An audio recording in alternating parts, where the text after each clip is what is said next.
The following podcast is a mass media production. Hi, I'm Josh Galindo. And I'm Krystal Galindo. Welcome to the Going Galindo Rugrats and Renovations podcast. A lifestyle podcast where we will offer our experience and expertise in building real, lasting wealth through renovating and flipping homes. And the chaos that comes with balancing a family of 6, leaving nothing unsaid. Follow our wild ride we call life and apply our lessons to your own journey.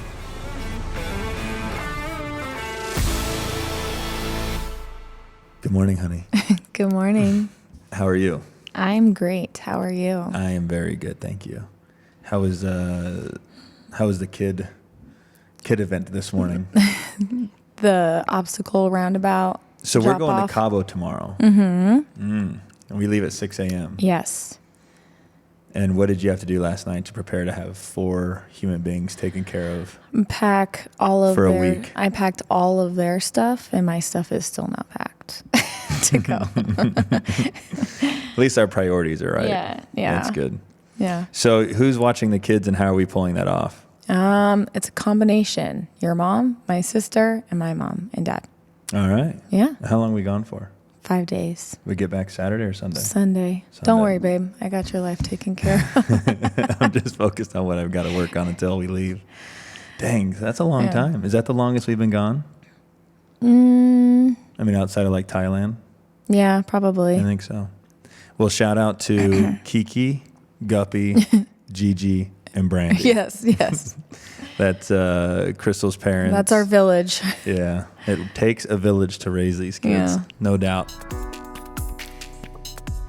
So I know a lot of our listeners work in real estate, and I can't express enough the value of getting your home staged when you're ready to sell. Not only will your house have less time on the market, you'll likely get more money for the house. Thomas and his team do a really great job selecting the right pieces based on your style preference. Check them out at houseofvegas.homestaging.com. Again, that's houseofvegas.homestaging.com.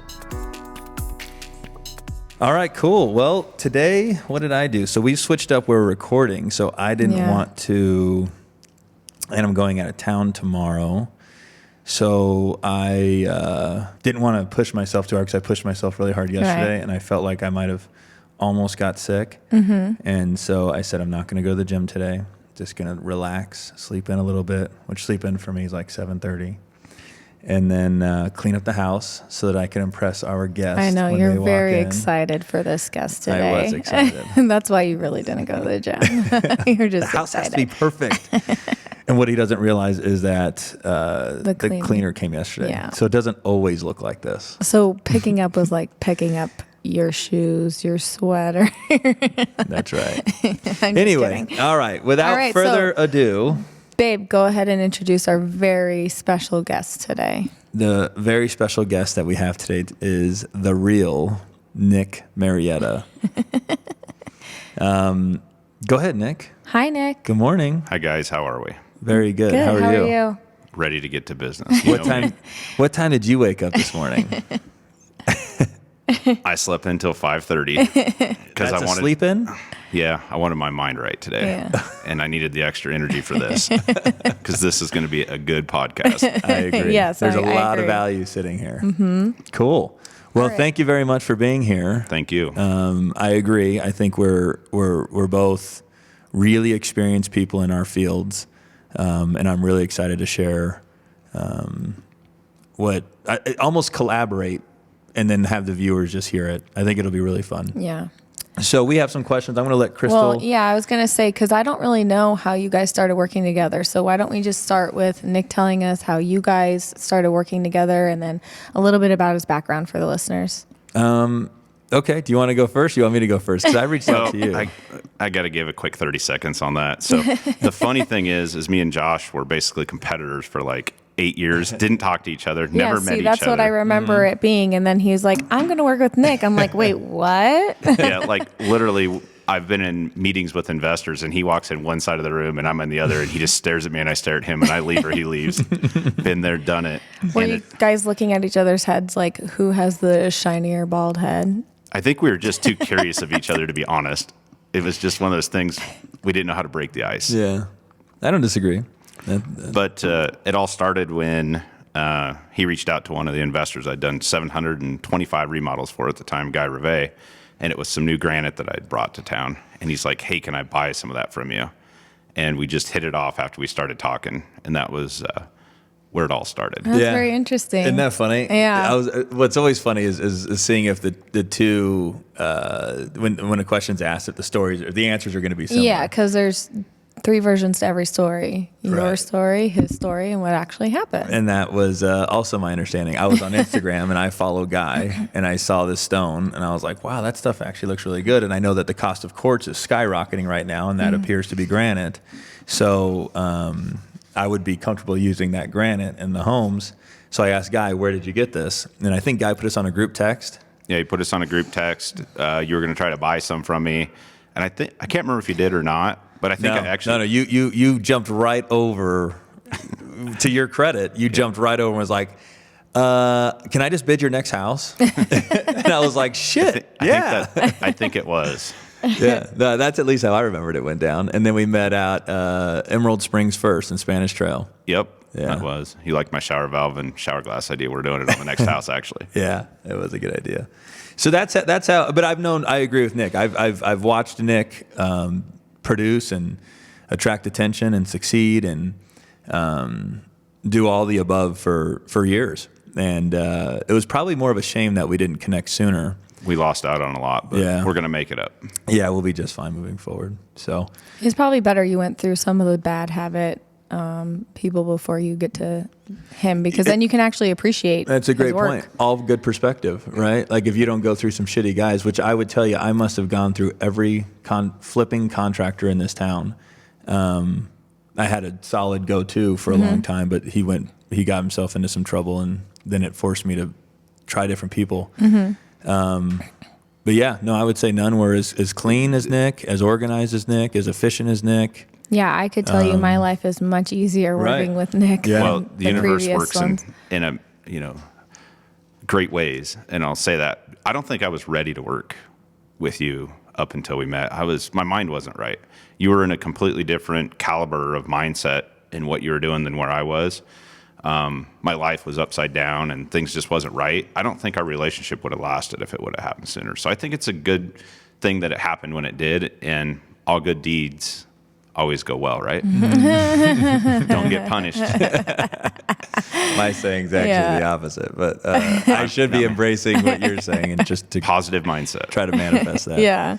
Yeah. Can you give a little bit more about your background, Nick, like how you got started? And Yep. So it all started when I was a young kid, 4 years old. My dad let me use his lawnmower.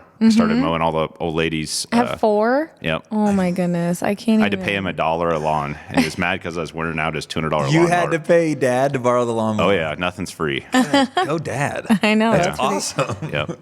And then he got mad because I was using his snowblower, and it was an $800 snowblower, and I was going to wear that out because I was doing all the sidewalks for the whole street. I didn't care for school. I wanted to get out in the world and make money. School didn't make any sense to me at the time. Yeah. And didn't care if I was popular, didn't care what was on. But I know one thing, when I graduated high school, I had a brand new truck that was paid for, and I had $20,000 in the bank to start my business. No way. Yep.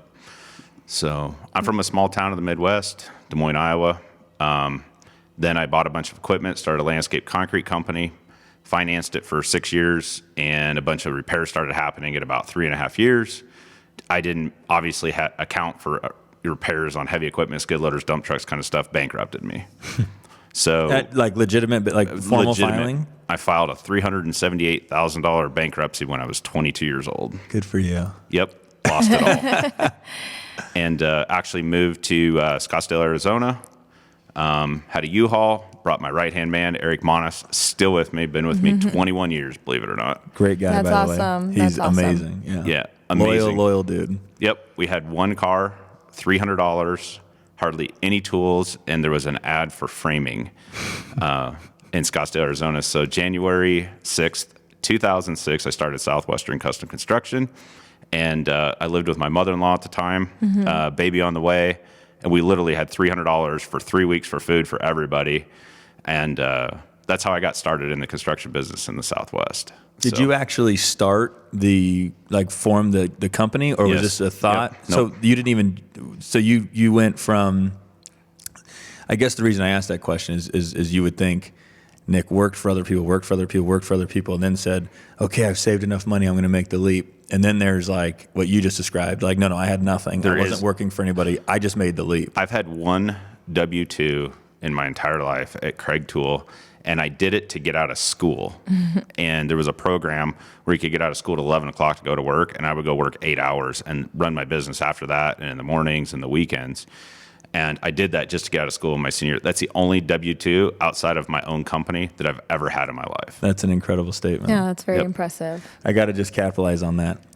What that means, if anybody doesn't know what that means, Nick has only received a paycheck from somebody else one time in his life. Everything else has been self-generated. Everything's self-generated. To me, working for somebody else was not going to get me where I wanted to go. And at the time, you couldn't tell me what to do. I can take direction and execute, but I couldn't work for anybody. Yeah. I'm a leader. A leader can't work for somebody most of the time. I love dropping little nuggets when they click into my mind here. So something that I've learned over the course is I am really good at being a Indian, and I'm really good at being a chief. It's just when I can identify in the moment, do I feel confident that this person can tackle this task better than I would be able to do? And being able to identify that moment and admit it and shift into being an Indian, or as the natural leaders that we are, identifying the moment and going, I don't think anybody could do this better than us. I need to snap into being a leader and take on the leadership role. I think those are two really I think that's a very character important traits. Let me expand on that, and maybe not the proper vocabulary, but in my world, that would be stay in your lane at what you're good at and keep leading on all the delegation. Does this make sense? Hit it again. Stay in your lane, what you're good at. Yeah. Okay. And lead all of the delegation. Mm-hmm. Okay. Just manage the delegation. Delegate everything that you're not good at. Everything you're not good at. Like me, I'm not good at QuickBooks. Okay. I don't put anything in QuickBooks. Nothing. Okay. I have people that's really good at typing and understands it. They do it. I just delegate it. I review it and send it. So let me ask you this, because I think I liked that. When I first met you, and as we were learning about each other, we were, kind of expressing each other's personal lives to each other, and just learning about each other like any other human would do. What's like the most basic task that you delegate out that you would say most people would never ever do? Do you have one? Well, I'll tell you this much. Beyond business, all the way from personal all the way through business, whatever it is. I delegate all the way to having my house turnkey, you know what I mean? Cleaned, laundry done. I'm actually having somebody do my groceries now. I pay to have that done because I'm not good at it, and it doesn't make sense for me to spend my time on it. Agreed. You could be more efficient doing other things. But also, when I say stay in your lane, like I have a manager of my real estate business that makes like 6 figures plus, okay, that he's really good at, but I'm not good at, okay? So, which real estate business is this? We'll get into that. Okay. It's my wholesale business. 2006, started framing houses, Scottsdale, Arizona. 2008, my wife at the time got a job at a dealership, started making 7 or 6 figures, doing F&I, and at that point was making way more money than me. I was like, great, paid all the bills. I could start. That really helped me build my business in the time. She got a transfer to Las Vegas in 2008, and she moved up here because it made sense at the time. We were so broke. It was like, wow. So I would bring the kids up here on the weekends. She would only have Sunday off. And I'd turn around and go back home and work in Phoenix. And when I got to Las Vegas, I realized that Arizona is 3 hours across town to do anything. Mm-hmm. So inefficient. I didn't understand how to brand myself in a certain pocket. It was super hard. Social media hadn't started hitting yet. And I said, you know what? I'm going to try to get a job in Las Vegas. And I actually got a tile job at the Caesar Palace at H&M down by Cheesecake Factory. Wow. Or no, I'm sorry, it's the Express store. I think whatever it was. And one night we had to go in and do tiles, and I was like, you know what? I like it in this town. And I wrapped up everything in Phoenix, and in 2008 moved to Las Vegas, and I've been here since. How old was your daughter at the time? She would have been 2 years old. Oh my goodness. Yeah. That's a hell of a time to make a move. Yeah. And there was a lot of the economic, recession. Yeah. There you go. Now I'm 3 car payments behind, 2 months behind in rent, hiding my cars behind the fence, hoping they don't get repoed, robbing Peter to pay Paul inside of my own personal expenses, trying to buy tools to grow my business, didn't know anybody here. And that's a great story where to start with that. So We'll keep going. Yeah. I put an ad on Craigslist for $25 an hour for 2 handymen, which was me and my right-hand man, Eric Montes, with a truck and tools. So 2 guys for $25 an hour. At that time, that's huge. Is that what you're getting at? It's $12.50 an hour per guy. Oh, for 2 guys. Yeah, Sorry. I'm like, you With can't the even truck. get one guy for that now. With the truck, Yeah, with not tools. now. Yeah. And we literally would try to make $300 a day. And if I calculated that by 30 days, it was $9,000 a month. I could almost catch my wife at the time's income. So, long story short, I did that for about a month and a half, and I got a phone call from, if anybody in Las Vegas knows, the PT Pubs, Phil and Tom Boakley. One of Phil's best friends, I went and set a toilet for. And he's like, man, I've never seen anybody work like you guys. He goes, it ain't the price, it's the quality and your work ethic. He goes, where did you guys come from? And I told him, he goes, you got to meet this guy. And I'm like, okay, what's PT Pubs? Who's this guy? And at the time, Phil and Tom were flipping homes, and that's where it all started, where I really got in and started making money. So we called it a maintenance package at the time. And I started doing that, and then I got my contractor's license in 2009, and it was just up from there. And that's really where we can get into a conversation. But that's my history, where I got where I'm at. I was broke. I remember in 2011, I was living on the east side of Vegas, and I had $40,000 in my bank account. And I'd love to tell the story once we get into different businesses, how I went from $40,000 in my bank account to $2.8 million in less than 18 months. Beautiful statement. It was unbelievable. In less than 18 months, you Yep. said? Yep. Jesus. And the opportunity has never risen and probably won't ever rise again in my industry as long as I do it, would be my guess of what rose, and that was the hedge funds. Can I ask you a question? Sure. So, like, what shifted your mindset? Because I know, like, a lot of people, like, when they fall flat on their face, like, it might be easier just to go to a 9 to 5 where you know you're going to get paid, you're going to get your paycheck, and you go home. So, what was, like, how did you change your mindset to, like, try it again? Does that make sense? Well, my thought is if I can make what I could make for somebody else and make it myself, I have a greater shot of making it. Does that make sense? So if I can It makes sense, but keep going. if I make $20 an hour and I work 40 hours a week, okay, I'm going to make $800, right? Now, that's on W-2. On 1099 or W-9, when you own your own business, I can use all the write-offs. So now I'm not having $150 a week of taxes taken out. That's additional to me. I can write everything off, not to pay taxes. And I'm not limited to 40 hours a week. I'm working 7 days a week at this point. I've worked 7 days a week for the last 15 years of my life. Like, literally, I work 7 days a week. Yeah. That's where I've got where I'm at. And my mindset is if I just stick with it, I'm going to get better at what I do, and I'm going to start making more money. More opportunity is going to rise, and my Rolodex is going to grow, and that's what just continues to happen. Now I can choose what I do. I like that. That was a really good statement about if you just stay at it. It's the giving up component is that Yeah. derails anybody's vision. Yep. If you just stay at it, even if you fail, you learn, you fail, you learn, you fail, you learn, you fail, you learn. As long as you keep going, eventually you break through. Yeah. No, I think that's such a great statement because the only thing that can derail success or slow a vision is if you give up, because failure will always be there. And as long as you take the failure and you learn from it and you apply it to the next attempt at the success, then eventually success will just become a consistent pattern. You'll be like, okay, I got this. I figured it out. It's a formula. But you need the failure to understand the formula. I was going to say, do you think that if you didn't have those failures, that you would be the same of where you're at? Well, let's talk about failures, and let's expand.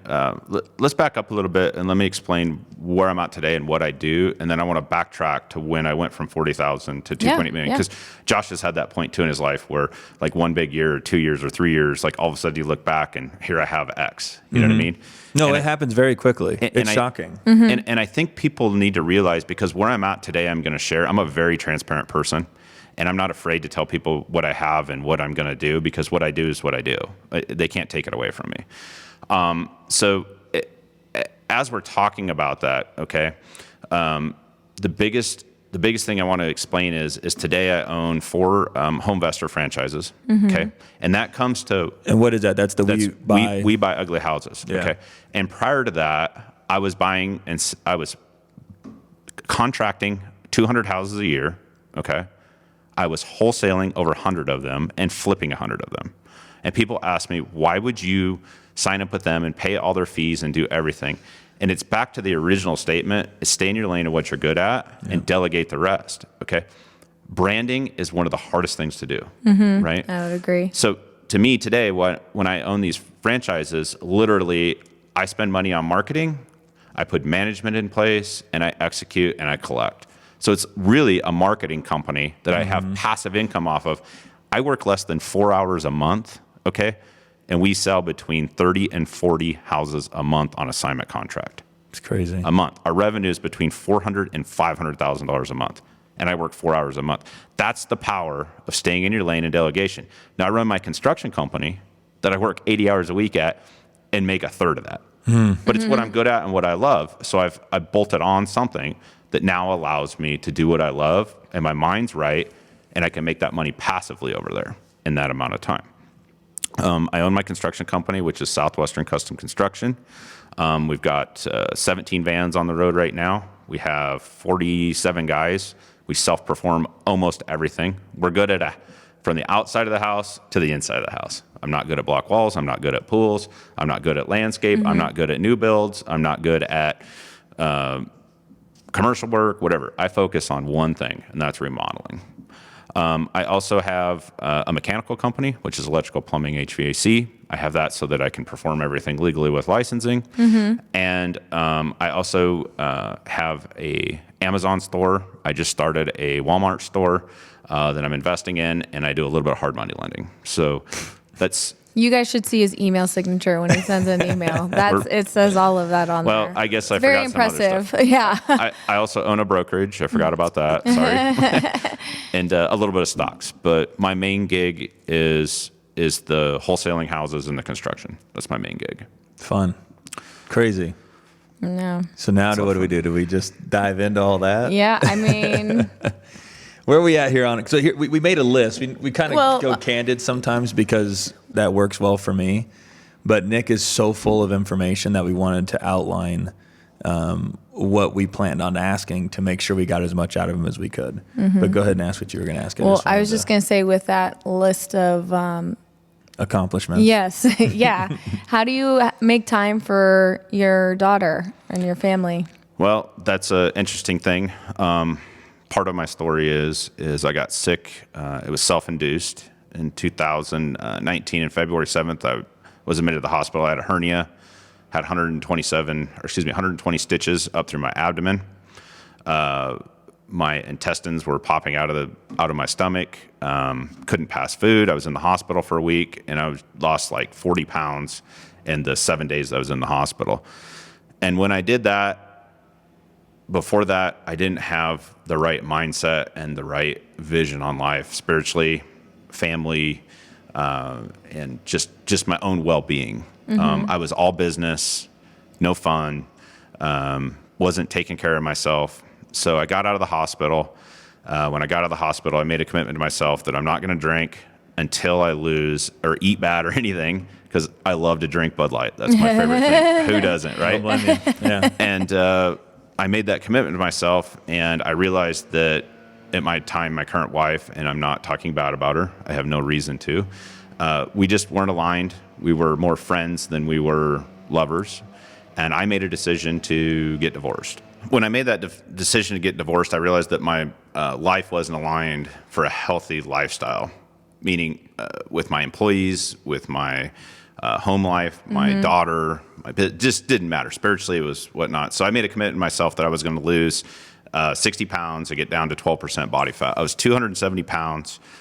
In 90 days, I lost 58 pounds of fat and gained like 12 or 14 pounds of muscle. That's insane. Yeah. Went from 270, my end weight was 222. Wow. And when I made that commitment to myself, I didn't drink for 8 months, and I reset my mind. I reset my business. I reset my family life and everything. So things have changed for me, how to make time for that. Well, I'm a single father right now. Right. I own all these businesses. I work 7 days a week still, but I work when I want to work. The only thing I have to do is be at appointments. I don't owe anybody anything. I don't have to be anywhere for anybody for anything other than an appointment and my daughter. That's it. So I just work around what I have to work around. So, like, for example, tomorrow we're starting 75 Hard together. Andy Frisella's 75 Hard. I was just telling Brooke about that with my daughter. And my daughter and I are building a new family plan. And when you own businesses, you're a single father, and you have your daughter a lot, you have to delegate tasks back and forth. And the time that we have is we don't do laundry together. We don't want to like waste time cleaning the house together, taking the trash down, getting the mail, doing laundry, whatever the list is. So when I come home, she cooks me dinner. So when I get home, it's like we can have dinner together. That's our time together. When we want to go look at, for example, tomorrow night, on our way to practice, we're looking at Christmas lights. So we just have to use our time wisely is the key to have time together. We just got back from Oceanside, California. We literally left Wednesday at 10 o'clock. We were back Friday at 10 o'clock. We got 2 days for Thanksgiving. That's how our lifestyle is. And it's more about knowing how to control your mind, to be disciplined, to get absolutely the best results in your life you want, to not waste time. And I've always told Josh, and I think Josh agrees with me, one thing that I always say is, if I make this decision, is that going to put me 1 second, 1 minute, 1 hour, 1 day away from my end goal? You got to have a goal and you got to have a target, right? You got to stay on track. Absolutely. So anytime I make a decision, I make that decision, is that going to get me closer to my goal? Yeah. So it's all about organizing your time and making decisions, you know what, and being disciplined. When there's a party, Josh, have you ever seen me show up at one of your parties? No. Never. We We actually went to dinner for the first time, like in a year we've been working together. Yeah. If it's not going to get me closer to my goal and it takes time away from my family, I just don't go. So I miss out on a lot of stuff, but kind of like where Josh is and you are, in 5 years, my goal is to basically be financially free and retired where I work if I want to work. Yeah. So I'm putting the time in now to have the freedom later. I was going to say, you'll enjoy all the parties then. Yes, I will. I love that you picked up on that, Nick. Every choice and decision that people make should be scrubbed first to ensure that it is in alignment with their goal. Absolutely. I love that. And you know what? You don't owe anybody your time. Your time is a gift. And the reason why is you can never get it back in life. So if you can't get your time back in life, when you give it to somebody, it's a gift. And if they disrespect it, they don't deserve it. Yeah. That was strong. No. Don't ever forget that. Like a meeting. It's like a one gift because you can never get it back. Like Josh is a busy man and I work with him. And the time that we actually get on the phone to talk about business, it's literally 30 seconds, 1 minute. We're in and out because he's busy, and he's so busy. If I was on the phone with him for a half hour and BSing, he couldn't get his business done. He wouldn't have time for his family. He wouldn't have time for anything. And you just have to be used to that. And that comes in business where I was saying that if you're not in alignment with your customer and you're not in alignment and they don't have the same goal as you, you're always going to struggle in business because you spend all the time fighting, trying to get your goal to align. And that's one thing about Josh is what we have going right now is magical. It's like my hedge fund days, what's about to happen. Oh, I love that. And one thing that I really love about working with Josh is that our goals are similarly aligned and therefore our interests are the same and therefore our businesses run smoother. It allows us to have more time and execute more things. I would say one big point is that ever since he started working with you, he trusts you. So he doesn't, like every other contractor before, it's like Mondays he has to drive houses, Thursdays he has to drive houses, and then he's on the phone with them every other day, and it's like telling them to do the same thing 4 different ways to get him to understand. And I think with you, it's like he just tells you one time, you get it, he trusts you're going to do it, he doesn't have to follow up on it, and I think that's a huge win for you guys to be able to do more work. No, it's so funny that you said that. Because I agree. I haven't. Well, so what the funny part was that popped into my mind is there was a point in our lives that all of our kids that can talk knew our contractors' names just from me being on the phone with them so much. All the time. Yeah. So it's almost, I mean, I wouldn't be surprised if they know who Nick is, but I wouldn't, but it's not like it used to be because I was always having to bang on these guys. I mean, they're just, I think we could compliment each other over and over again. It's a real treat. I want to pull out of that what you just said. Okay. So I'm more expensive than any other contractor, guaranteed. Yes or no? Yeah, I agree, Yeah. unfortunately. Okay. So, but I know what I'm paying for. So yeah, but the difference is okay. So let me ask this question. Krystal just told you of the time you have and what you don't have to do anymore. Mm-hmm. So if you did 100 flips a year or 120 flips a year, and you have all this time, and you get the same end result as you used to get at 100, and now you have to do 120, is it worth it? Yes. Well, and it's not even just more flips. It's more time for other things too. Yeah. But really quick, I want to go just really quick because I think it's funny. All of our old contractors, well, there's two. The kids, one time Beckham actually called him effin' because like before his name because that's what Josh always referred to him as, and he didn't know it was like the bad word. So anytime he's like, "Is that effin'?"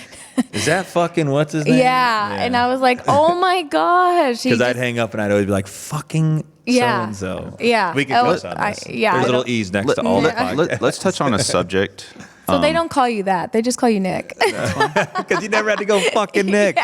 Hey, long as there's loyalty and the check cashes, you can call me whatever you want. Dude, you're looking at the right guy. Loyalty and the check will always cash. Yeah.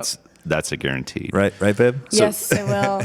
I got the loyalty part as long as you got the cash checking part. I wanted to touch on one thing, and all these contractors do all these things. And I want everybody to know that my construction company is the same way of what you're explaining, okay? The difference is the barrier between them, me, and you, okay? Does that make sense? So when you told me all these contractors, you always had to drive, and you always had to do this, and you always have to do that, right? Mm-hmm. It's the barrier that you don't see, okay? But all construction guys are construction guys. I'm sorry, but they are what they are, okay? Mm-hmm. The difference is I'm not a construction guy, okay? I'm a very good leader, and I'm a very good manager, okay? Yes. So where the difference is the people that you were hiring weren't good leaders, weren't good managers, and didn't align, once again, with your business practices, okay? So now that you have a leader of a construction company that aligns with those things, that's what makes the difference, so you don't have to see all that anymore. But guys, there's no special potion that makes that go away except for the skills and the barriers and the systems that I've built to make that happen. I get it. Totally. We go on the same job sites, it's the same stuff, isn't it? It is, every time. It doesn't matter. Yeah. It's just the barrier. Yeah. Yeah, well done. Hey everyone, it's time to tell you about one of our sponsors, Nick Marietta at Southwestern Custom Construction. Nick does it all. He's got a construction company, a wholesale business, and a flipping business. He's someone you can count on, and the best part is that there's no job too big or small for him. Nick is your guy. If you need help with a complete flip or even a small renovation project, you can reach Nick at 480-235-8148 or find him on Instagram and Facebook at The Real Nick Marietta. So, honey, I kind of want to touch on this because I think that everybody wants to get into flipping. Everybody understands that they've got to have money to buy the house. They got to make the decision. They got to make a good decision in buying the home. They got to know how quickly they're going to be in the home. They got to know what they're going to sell the home for. They've got to know what their material cost is going to be. They got to know that the market's going to be stable. There's so many factors that go into flipping a home. Yeah. And all of those are kind of all over Google. You can Google it, how to flip home, and at least the top 10 things will be there that I just mentioned. What I think is so often missed in the flipping business is the construction part in this way, not necessarily the renovation, the contractor and the contractor's business. And I'm going to explain a real life scenario that happened to me. My contractor that I had worked with for eight years, probably done 500 flips for me. What needs to be remembered is that, let's say that you go high volume flipping, okay? You've got, at one point, the most amount of homes I had at one point, I've probably had more than this, but at least the amount of homes that I definitely had more than this. The amount of homes that I had under construction at one time. Were 21 homes. Okay. Yeah. So let's just do the math for fun and help me quick if I mess up on the math. At the minimum, it's $20,000 per house. Yeah. Right? Oh, yeah. So how much is that in renovation expenses? $420,000. $420,000. I knew Nick had come through. I'm like, so think about that. I don't want to dilute the where I'm going here with anything other than seriousness. So there's $420,000 in renovation costs. that you have to come up with before? It's not that. Oh, okay. So you have $420,000 in renovation costs. If you give 50% to the contractor to get them going, which is a general business practice, you're out $210,000. That guy can disappear that quick. And I'm not saying he's going to steal the money. Let's say he doesn't lead correctly. Right. Let's say that he mismanages what he does with the money and he goes belly up, which is exactly what happened to me. Forget what I thought I was going to spend on my construction budget. Forget what I think I can sell the home for. Forget profit. I just got robbed for $210,000. So I'm going to bring that into so what I think is important is choosing the contractor that you can feel good about, knowing that they have stability, bonds in place, the contractor's license behind them. Because, and I had all that. If this guy that I had hired, and I keep not wanting to use his name, it would be easier if I could use his name. If he would have just been a fly-by-night guy and didn't have all of the proper paperwork in place, I would have had zero leverage to getting that money back. So I'm going to say we got so comfortable with this contractor that we would get a property. I would be able to eyeball roughly what the cost to renovate it would be, and we would just hit him with 50%. So we're getting ready to go to California, Minnesota, someplace. I don't remember where it was. We're in the airport. Krystal gets the bids, and I go, okay, what is it? It's 5 houses. Boom, boom, boom, boom, boom. I go, you know what? Throw him 50% on everything so that while we're gone, he can get started. I think we wrote him a check for $150. I get back from vacation. I go to do my normal walking the properties. I walk into about 11 homes. Nobody is at any of them. 1. 2, I immediately call. So I start looking at the bids, and I'm like, I've given this much money, and this much work has been done. Yeah. So I call Krystal. I go, I need to know exactly how much I've paid this contractor right now. She tallies it. I believe it was $325,000, or was it $395,000? I think it was $395. $395. It was $395. You want to talk about having your throat ripped out of your body? Yeah. Think about possibly having someone have screwed you out of $500,000, and it's not even your money; it's your investor's money.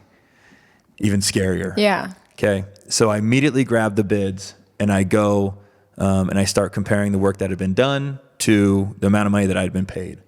Thankfully, I was able to get that down to about $160,000, if I remember. And then through other means, I was able to intimidate, negotiate, threaten. All the tools that I had, I was able to use and bring to the table to get this guy to actually sell me one of his homes that he'd bought in 2011 for what he owed on it, which this was like 2016, 17. So basically it had gone up in value, and I was able to offset some of the loss. I ended up taking it on the chin after all of this time, energy, effort, and work for $96,000. Now, to my point, why do you hire a licensed and insured general contractor that knows how to properly manage money, meaning he understands business, and he knows how to lead people? Well, if that story doesn't show why you do that, then I don't know what does. Yeah, I was going to say. So let's elaborate on that. Because Nick's a little bit more expensive, but what you would have paid for a more expensive contractor is not $96,000. So you lost money by using the cheaper guy. Correct. And actually, and I hope, Nick, you can agree with me on this.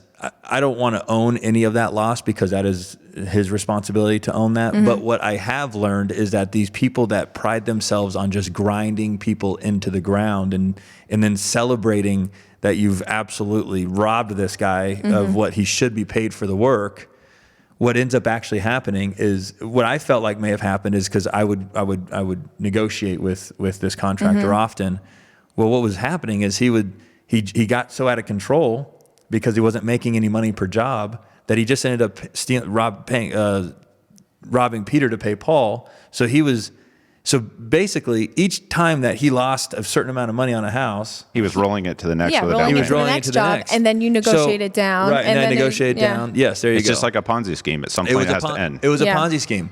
Well, so what? And I, morally speaking, I often asked him, "Hey, I need to know that you're making money. I need to know that you're Right, making. Listen, I'm asking you to negotiate, but I don't want you to lose money Right, because what does no. that do? All it does is backfire on me. So that takes me to my point where these people that celebrate that they've absolutely robbed this guy. All you've really done is you create a long-term relationship with this person. Is you're ultimately going to get burned because he's going to have to find the money somewhere, or you get a one-and-done deal with this guy. So if you're not conscious or aware or care about if the contractor is making money, that's only going to backfire on you down the road. So I hope that you feel that way with Nick, because I always ask you, well, okay, because you'll say, oh, I'm doing it for this amount. Like, are you at least making money? Is it working for you too? Like, is this a win-win? And if it ever turns to where it's not, then we need to just end it there. Yeah, well, we've had projects that doesn't work and we don't do them. We only have had the projects that would work budget-wise or whatever. Or I would have to tell you have done the right thing, Josh, because the difference is, and he's exactly right, is he's like, hey, let's cut, I got to be at this for a budget, but let's take this out, take this out, take this out. Because his exact words are, is if you can't win and I want you to win, and it's not even about the money, it's about if it's not a win-win, we're not going to be standing here 10 houses from now. That's it. That's it. And I've seen you guys even do like, okay, he does it at this price, but if we sell the house for more, Yeah. then we'll give you more. Right. And we've done that. Yeah. I know we did it on Absolutely. channel. Whenever you process Evergold, we'll do it there. Yep.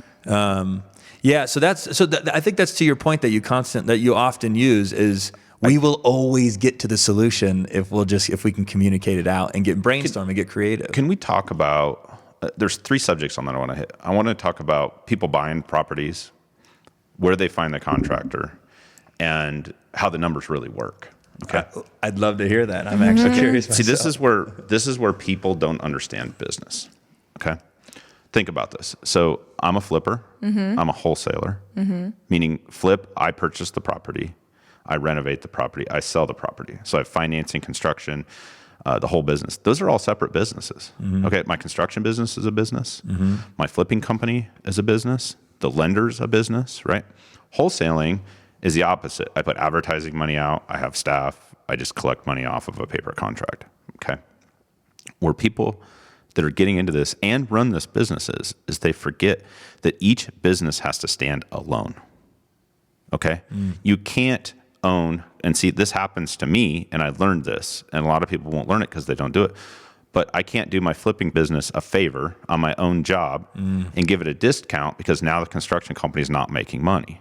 So essentially, what flippers forget is they're not going to the right place to buy the house. It's not a deal. Does that make sense? Meaning, when a flipper buys a house, he needs to buy it with the proper margins or don't buy it. And if you can't find houses, you're not looking in the right places or you don't have the proper channels, okay? Because it's a business. You can't hire a Joe Blow contractor that ain't going to get it done. You're going to have to spend hours managing it and to make $10,000 on a property to say you're a flipper. That's not a business. That's not a real flipper.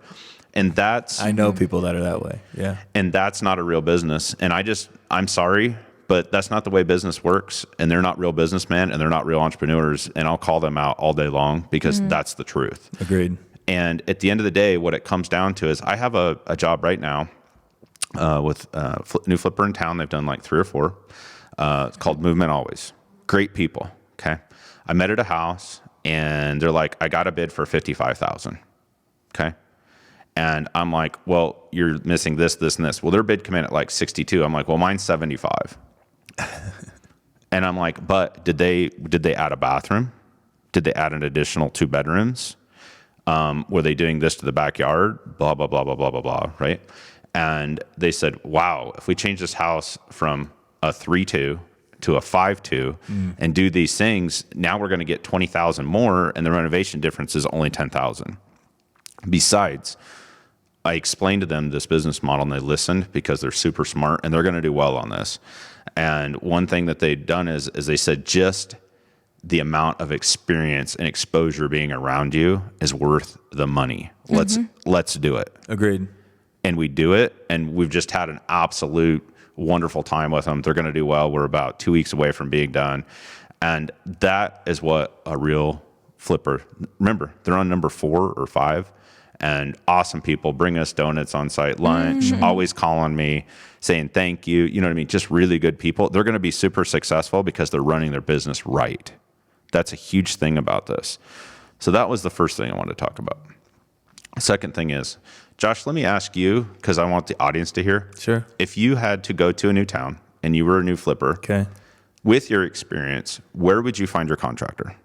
Great question. Great question. Where would I find my contractor? So, I mean, I hope that I'm in line with where you're going with this, but I would probably get with a real estate agent. I would have him pull all of the last 10, 15, 20 homes that were either bought cash or sold, renovated. And I would get a hold of the real estate agent, and I would kind of work my way through the agent that way. And if that was a total bust, I would just go to old school and go to Craigslist. Okay. So there's a sophisticated approach, and then I'm kind of answering it both ways to see if it helps you. But when I first started, the way that I found work and help was through Craigslist, and social media wasn't as relevant as today. Right. Or I would go on social media. Obviously, I guess I didn't even think of that. But so one of those 3 avenues I would use. Okay, so I like the realtor side, not the Craigslist side. Kind of like the social media. I'm going to break this down to help people. I just haven't done it so long that Right. yeah, I guess I would go on social media. Those answers are great, but let's dig deeper. Okay. So one of the things that you said was you got burnt for $96,000. Yes. Okay. How could you, if you went today to find those people, how would you figure out if they hit all those credentials that you're looking for? Well, first I would ask for business license, insurance, and contractor's license. So I would verify all those things, and not stop there. I would go to the contractor's board's website and verify the license number, because we have often gotten fake stuff, and you go and look it up, and the guy's company doesn't even exist, or it's not, whatever. Or so it's in bad standing. I would verify with that, and then the way that I actually protect myself today is I just ensure I learned a valuable lesson in that whole thing, and that was that I always either stay even or ahead of the contractor, which is what requires a contractor to have deep pockets and good leadership in place and good money management, because they're really holding most of the bag through the construction process. Yep. Okay. So I'll give you my answer to all of your answers. Okay. Great answers from your angle, but being that I'm a flipper, and also I've been involved in hedge funds, that I've done $75 million in construction. Okay. I've done 6,400 remodels. Just for one major hedge fund, American Homes Run, I did 2,400 remodels in 2 cities. I've done 1,200 for Colony. I've done a ton for Blackstone, Green Street, Haven Homes, just all of them, plus all the local flippers. One thing that I learned is, and this is a key point for people, okay, whether you're in a big city, small city, experienced, because I know a lot of flippers like you went 8 years, okay, and you still had problems, and you had to start all over with a new person, right? The place where I would go today, okay, is I would go find out where the hedge funds are buying properties, okay? And those companies are usually the most Lean. Well, they're the most lean and the most organized. And I would find out they usually have 3 to 4 contractors. They can do high volume. They have manpower. They can start on a short notice. But those contractors will work for individual flippers, because hedge funds go on spurts of buying houses, and then they have to stop. They have cycles. They have money that they can't spend. They have money they need to spend, and so on and so forth. Because I remember at one point, American Homes Rent come here, and he says, "I have 80 houses. When can you start?" And I was 2 people. So I can tell you this. Another one is Fannie and Freddie contractors. There's a Fannie and Freddie contractor in almost every major city. They will also do work. They're great for that business. They're better for lighter renovations, not as heavy renovations. But the Fannie and Freddie contractors' pricing is actually pretty competitive. So those 2 things, and then once you find a contractor, okay, Go visit his office. When you walk through the door, is it fancy? Is it okay? Whatever. Like my office, I've been renting it since 2013. I couldn't even buy it for what I rent it for. So I never bought. It didn't make any sense. Sure. I put my money elsewhere in investments. You walk in my office, it's clean. It's not fancy. Yep. And you go in the back and see if they have inventory, because a real contractor will have inventory. They'll bring it in and bring it out. I carry between $250,000 and $400,000 worth of inventory at any time. When you walk into a facility like that, that's been there, I've been in that facility, 8 years now, and all of that stuff's been there. There's pictures back on social media in 2014 of it there. The same trucks out front. Somebody's solid. The next thing is talk to all their staff, meet their superintendent, and walk their job sites. But if I had to reverse engineer today, whether I was a one-time flipper or a flipper that did 100 homes a year and needed help and wanted to expand or go to a new city, that's where I would start. And that would go to either real estate agent or title company. Mm-hmm. Go start driving sites and asking them, and they'll tell you. Yeah. But those are going to be your most competitive and high volume contractors for flips that you can find in today's market. I love everything that you said. Yeah, I think that's the one good that advice. I really love was walking into their office and the ability to hold material, because that shows that they've clearly got the financial wherewithal to hold that. I love that, because you can spot there's some contractors too fancy. You walk in their office, it's too nice. You could tell you're going to be paying for that. Yeah, I'm not. And then you walk into some other guys where the office is so bad that you're like, this guy could barely afford to operate out of a clean space. Beautifully said. So something that I think is really important, honey, and I think I've mentioned it when you and I are doing our individual podcasts, is if you want the formula for flipping, I can't say it enough. You could go on Google and type in how to flip a house. Yeah. And then you click shopping, and there'll be 70 books on how to flip a home. Right. There's probably 500,000 YouTube videos. There's so much content out there. And what I think, so then you ask yourself, why isn't everybody flipping homes? Because it's not the formula that is the only piece to the puzzle.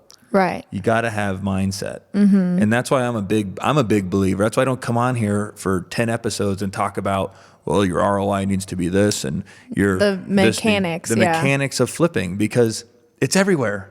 I'm not going to tell you anything that you don't know. Right. What I'm really excited about is to teach people that it's about where your mind is at and what your mentality is, because that's what's going to get you to be able to use. It's like having a Lamborghini with no gas. Mm-hmm. Well, you have a beautiful car, but if you don't have gas, you can't use it. Well, you have the flipping formula. If you don't have the mindset, you can't use it. Right. So I would love to ask you, Nick, to elaborate on that topic.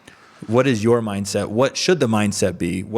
Let's just talk mindset and end it with that, because I think it's so critical and so valuable. It's so the valuable. floor is yours. Well, to have a mindset like mine, I treat it like bulletproof, number one. To be able to work 7 days a week, burnout is not an option. Burnout does not exist. Burnout is where your mind isn't strong and you don't know how to control it. That's all burnout is. It just doesn't exist. Oh, I'm burnout. I've never heard of such a thing. I mean, I go days and days and hours and hours. Now I get tired, but I don't burn out. The real mindset is how to win in my mind. And I've separated two things, and that's the bank account. Mm-hmm. Okay? Because I work for wealth. I don't work for fun. Unless I'm enjoying designing houses and stuff, then I love it. And I love the game. But it really comes down to the money when it's working, because we all work to live. We all work for freedom. The financial freedom is what I'm after, right? So what I specifically do is I keep myself broke. Okay. I can look today. I think I had $1,000 in my checking account after my 2 house payments were paid today, and I get paid today because it's the first for my company. Okay. The difference is I own all the companies. Okay. But the companies are separate. I let them sit there like I don't own them. I work for them. Okay. So all my money sits in the companies. I can pull the money at any time. My companies are very financially sound. Okay. And I just keep investing in there. I keep enough personal money so that I don't overspend. I don't have to manage my money, because I know, hey, I get $3,000 a month on my credit card and I want food and clothes and entertainment, whatever I want. My house payment's paid. I'm good to go. But I pay myself just enough to get by. If I want to go buy a new car, I want to go on a vacation, I want to buy something nice for my house. I put myself in gear of, well, I only get paid X. How am I going to get that? So what it does is it shifts my mindset at work daily to stay motivated so that my money's always invested and I don't get lazy. Okay. If I want something, Josh, like I've heard you call and say, hey, I want to buy another rental and is XYZ. And I'm not going to get into it's nobody else's business, but it's like, and I'm like, you're like, okay, well, Josh is trying to scrap more money to buy another rental, right? It's his mindset because like, I remember when Josh bought his side-by-side, I'm like, dude, get this side-by-side. It's like 35. He's like, no, I've got 20. But it's the same mindset. Josh is very similar in some way. And maybe you can expand on that because like, he's like, no, I got this for a budget and this is what I'm going to do. So in my mindset to stay motivated is not only to be, I want to be number one in everything I do. I'm either going to be number one or you're not doing something right. That's period. If you're not number one in your own mind and in your own world of what you're doing, you're not doing it right. And then keeping yourself broke, it keeps me motivated daily because I don't see the money. I know I get my balance sheet every day and that is what it is. But in a personal mindset, when I look at my bank account every morning on the way to work, that's what keeps me moving. I think that was spot on and very similar to, It's very similar. I will tell you, I don't know if maybe I'm as conscious about that mentality today, but I know that what's gotten me to today was exactly that. I would always say, I will every day I wake up and I feel broke. Every day I wake up and I know I can lose everything that I've got. Every day I wake up and I know I can get a humble check. As long as those things are always processing in your mind, then you're always grinding. You're always alert. You're always paying attention. You're always aware of the next thing that can take you down. So I totally agree. And if you want to talk about budget, obviously I live a very great life. All of the splurging that I do is in very logical, powerful places. Like, and they're all done with budget in mind. They're all done with value add. If I know what I'm buying is going to ultimately be a complete waste of money and become useless, then I make sure that I buy it very inexpensively. If I know that what I'm going to buy will ultimately go up in value, I really don't mind what I spend on it. I'll splurge if I have to because I know it's a safe investment that will ultimately appreciate. But, for example, I order my clothes off of Amazon. When I go to get my brakes changed on one of these expensive cars that I have, I don't just go to Range Rover and get them done and spend $1,400. I call around and ask a few of my buddies, hey, what can we get? Well, can we do the knockoff pads? Yes. Okay. Well, what's going to happen? Well, they're going to squeak a little bit. How bad are they going to squeak? Are they going to squeak every time I brake or like every 10th time I brake? Every 10th time. Okay. I can deal with a few squeaks. I'll go with the less expensive brake pad. But no, I agree. You're always broke. Always broke. Always. Because there's always somebody richer than you. Like think about the first time you made $100,000 in a year. If you just took off all your clothes and ran around like you'd made it, you'd have only made $100,000. You'd have been like, I made it. And your life would have stopped there. But as long as you keep that unbroken there, it's like, no, I didn't make shit. That's 100. Well, it's like I walked in today. You're like, dang, nice sweatshirt, man. Yeah. And I'm like, that's dressed up for me. Because to me, if I can wear a sweatshirt for 3 years, it gets more comfortable. A sweatshirt doesn't change who I am, but my bank account does. Yeah. And I'm. Go ahead. I got to say that. Okay, so many people brag about what they spend on things. I brag about what I saved. Yeah, it's how much did you keep? How much did you keep? And let's just say, okay, your sweater's cooler than mine. Well, the only difference is that I have more money in my bank because we're both wearing sweaters. And I'm not saying that realistically, but that's like not as in our situation sitting here, but when I walk into some of these different homes and they're bragging about how they spent $42,000 on their appliances, it's like, well, the only difference between your appliances and mine is I have $38,000 left in my bank. My fridge is keeping my food cold. My stove is cooking my food. My microwave cooks my food. That's the only difference. I like to brag about what I saved versus what I spent. And another good quote is, what is it? You limit you, right? Meaning that if you can't do something, you're limiting yourself and your mindset. And when it comes to mindset, one big thing that really changed my my life was, is I used to go like, oh my gosh, that guy's a millionaire. He's a billionaire. And then I started thinking, I'm like, like look at Jeff Bezos sitting there with his computer in 1996. I'm sure everybody's seen that meme, right? Mm-hmm. And remember, he's a human, right? Mm-hmm. So we're all human. Anything is possible being a human. It's a matter if you want to put your mind and the effort to it is what it really comes down to. So if you want to win, the bottom line is you have to get up, you have to educate, and you got to repeat. And the biggest thing is never make the same mistake over and over. Okay. Put the small deposits. They're the hardest ones. Everybody wants to be a millionaire today, right? Nobody wants to deposit a penny a day or 2 pennies or 3 pennies or 4 pennies. But let me tell you something. Well, 2, 3, 4, 5 pennies a day over 40, 50 years is millions and millions of dollars. So don't be afraid to work on the small things, because this is what changed my life a year and a half ago is I was focusing on the big picture, the G200 Gulfstream. I'm going to get one. Okay, I'm going to get one. But I was too focused on the G200, but I wasn't focused on the hour and a half of labor that I shouldn't be paying somebody that was cheating me on a time card. I wasn't focused on my culture. I wasn't focused on my mindset. I wasn't focused on my health. All those little things is what changed my life and is what's made me way further ahead today than I was a year and a half ago after 38 years of living on this earth. Was doing all the little things. I think that's so important. The little goals are what are going to get you to your big goal. If you just look at your big goal, that's too much. It's too far. But if you're like, I'm going to make, you want to make $1 million. It's like, okay, well, this year I'm going to make 150. Next year I'm going to make 3, or whatever goals you want to set. Make them far enough, but reachable. Yeah. Like me, that's an interesting thing with all my businesses. Okay. So with me doing all the sales and with the management I have, my construction company caps at about $6 million a year is where it caps, and it runs really good. I go 7 or 8. I don't make as much. I go 4. I just do okay. So I said, you know what? I'm going to work 5 to 6 more years at the pace I'm working.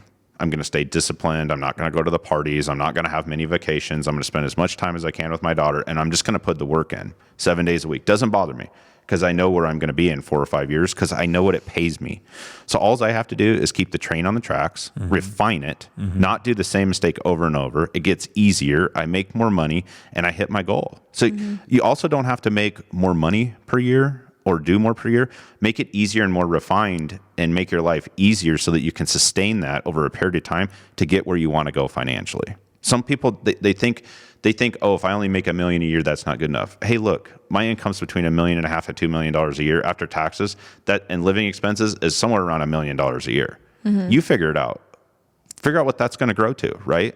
So yeah, I could make $5 million maybe 1 year. Listen, I've run the ropes of flipping 100 houses and 100, and then or wholesaling 100, and then having the construction company and all that different stuff. My greatest year of income has been 2.8 million.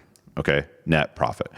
I would rather make between 1 million and 1.5 million a year, be unstressed and get really good at what I do and do it for a period of time, because I'm actually going to hit a bigger goal than the roller coaster of the other side. And it's way easier on you. Sustain it. Okay. Yeah. After your guys' little love fest there. Do you have a final quote you live by that you want to end this with? Not really, but there's just 2 people I watch: David Goggins, Andy Frisella.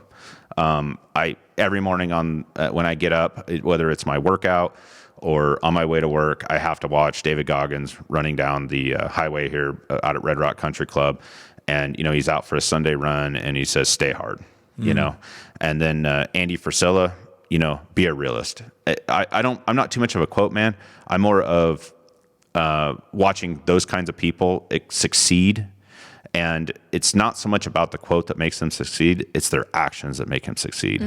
And I'm more of an action type guy than I am quote guy. So that's what I watch to keep my mind right. It's good spirit for you.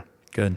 How about you guys? I want to end on you. Yeah. I really do. So I'm gonna leave that with you, because I think that they hear enough of us. Yeah. So Nick, I want to say thank you very much. I think you absolutely nailed this thing, and we're very thankful and grateful to have you on and hear all the successes and how you make it happen every day. Yeah, and I think more importantly, you need to tell everybody how they connect with you, because what if they want to use you? Plug. The easy plug, and it's the only place to go. I've got testimonials. I've got pictures. I do the same thing. You can watch my story, and it's the real Nick Marietta. On Instagram? Instagram, yep. And then you can go to my Nick Marietta Facebook page or find me at Nick Marietta. But the Instagram's where I'm at. I don't do Snapchat. I don't do TikTok. I'm not interested in it. I'm fine with my Instagram. I'm looking for my type of people that follow me there, and that's all I care about. And they can reach you from your Instagram? They can get a hold of you? My cell phone number's right on there, 480-235-8148. Spell your last name real quick. Yeah. Marietta.